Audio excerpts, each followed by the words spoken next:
राजा विक्रमादित्य का नाम सुनते ही सभी के मन में एक न्यायप्रिय, बुद्धिमान और तेजस्वी शासक की छवि उभरती थी। उनका राज्य विशाल था और उनकी प्रजा उन्हें प्यार और सम्मान देती थी। लेकिन राजा विक्रमादित्य की सबसे बड़ी पहचान उनकी 7 रानियों के साथ उनके रोमांचक और रहस्यमय जीवन की कहानियां होती। यह कहानी उन्हीं 7 रानियों के बारे में है, जिनमें से हर एक के जीवन में एक अद्भुत मोड़ आया और उनके बच्चों ने राज्य के इतिहास को हमेशा के लिए बदल दिया। रानी कमलिनी राजा विक्रमादित्य की पहली और सबसे प्रिय रानी थी।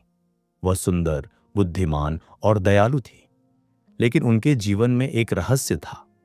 जब वह गर्भवती हुई तो सभी को लगा कि वह एक स्वस्थ बच्चे को जन्म देंगी, लेकिन जब समय आया तो उन्होंने एक पत्थर के टुकड़े को जन्म दिया। यह देखकर सभी हैरान रह गए। राजा विक्रमादित्य ने अपने महल के पुजारी को बुलाया, जिन्होंने बताया कि यह कोई साधारण पत्थर नहीं, बल्कि एक दिव्य शिशु है जो भगवान शिव का वरदान है। पुजारी ने कहा कि यह पत्थर एक दिन जीवित हो जाएगा और राज्य की रक्षा करेगा। कुछ वर्षों बाद जब राज्य पर एक भयानक आक्रमण हुआ तो वह पत्थर जीवित हो गया और एक वीर योद्धा के रूप में प्रकट हुआ। उसने राज्य की रक्षा की और सभी को चमत्कार का एहसास कराया। रानी कमलिनी का दिल गर्व से भर गया और उसके बच्चे ने राज्य की सेना का नेतृत्व किया। रानी माधवी राजा विक्रमादित्य की दूसरी रानी थी।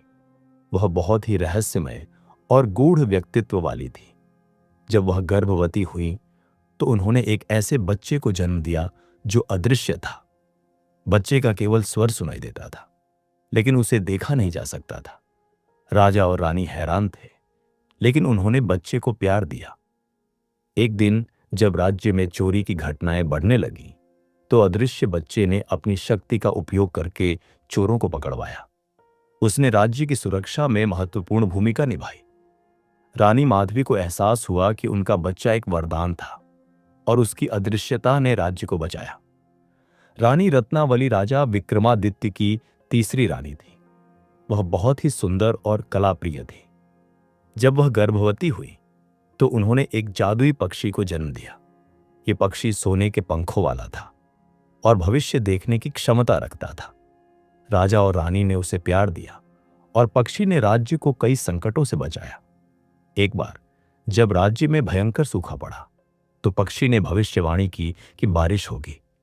उसकी भविष्यवाणी सच हुई और राज्य ने सूखे से निजात पाई। रानी रत्नावली को एहसास हुआ कि उनका बच्चा राज्य के लिए एक वरदान था। रानी सुभद्रा राजा विक्रमादित्य की चौथी रानी थी।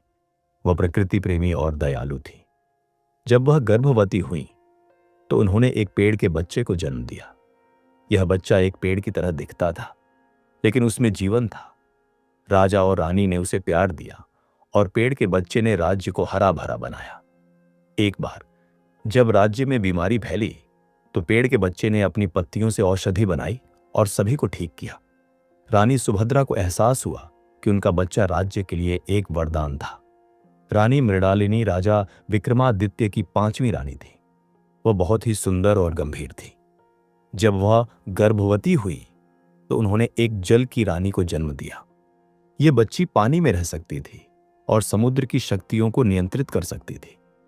राजा और रानी ने उसे प्यार दिया और जल की रानी ने राज्य को सूखे से बचाया। एक बार जब राज्य में बाढ़ आई तो जल की रानी ने पानी को नियंत्रित किया और राज्य को बचाया। रानी मृणालिनी को एहसास हुआ कि उनकी बच्ची राज्य के लिए एक वरदान थी। रानी चंद्रकला राजा विक्रमादित्य की 6ठी रानी थी। वह बहुत ही सुंदर और रहस्यमय थी। जब वह गर्भवती हुई तो उन्होंने एक चांद के बच्चे को जन्म दिया। यह बच्चा चांद की तरह चमकता था और रात में उजाला फैलाता था। राजा और रानी ने उसे प्यार दिया और चांद के बच्चे ने राज्य को अंधेरे से बचाया। एक बार जब राज्य में अंधेरा छा गया तो चांद के बच्चे ने अपनी चमक से सभी को रोशनी दी। रानी चंद्रकला को एहसास हुआ कि उनका बच्चा राज्य के लिए एक वरदान था। रानी सुमित्रा राजा विक्रमादित्य की 7वीं रानी थी। वह बहुत ही साहसी और तेजस्वी थी। जब वह गर्भवती हुई तो उन्होंने एक अग्नि के बच्चे को जन्म दिया। यह बच्चा आग में रह सकता था और अग्नि को नियंत्रित कर सकता था। राजा और रानी ने उसे प्यार दिया और अग्नि के बच्चे ने राज्य को ठंड से बचाया। एक बार जब राज्य में भयंकर ठंड पड़ी तो अग्नि के बच्चे ने अपनी गर्मी से सभी को गर्मी दी। रानी सुमित्रा को एहसास हुआ कि उनका बच्चा राज्य के लिए एक वरदान था। एक दिन राज्य पर एक भयानक आक्रमण हुआ। सभी रानियों के बच्चों ने अपनी शक्तियों का उपयोग करके राज्य की रक्षा की। पत्थर का बच्चा योद्धा बन गया, अदृश्य बच्चे ने चोरों को पकड़ा, जादुई पक्षी ने भविष्यवाणी की, पेड़ के बच्चे ने औषधि बनाई, जल की रानी ने बाढ़ को रोका, चांद के बच्चे ने रोशनी फैलाई और अग्नि के बच्चे ने ठंड को दूर किया। राजा विक्रमादित्य और उनकी 7 रानियों ने देखा कि उनके बच्चे राज्य के लिए एक वरदान थे। इसके बाद राज्य में शांति और समृद्धि आई। सभी रानियों ने अपने बच्चों को प्यार दिया और राजा विक्रमादित्य ने उन्हें सम्मानित किया। ये कहानी सभी को प्रेरणा देती है कि हर बच्चा एक वरदान होता है, चाहे वह कैसा भी हो। अगर आपको ये कहानी प्रेरणादायक लगी है तो इसे अपने दोस्तों और परिवार के साथ शेयर जरूर करें और कमेंट्स में जरूर बताएं ये कहानी आपको कैसी लगी। अच्छी लगी है तो वीडियो को लाइक करना ना भूलें। अभी आप इस चैनल पे नए आए हैं तो आप इस चैनल को सब्सक्राइब जरूर कर लीजिए। अगर आपको कहानी का दूसरा भाग चाहिए तो कमेंट्स में जरूर बताइए। 1000 कमेंट्स आने के बाद आपको दूसरा भाग जरूर मिलेगा। अब मिलते हैं।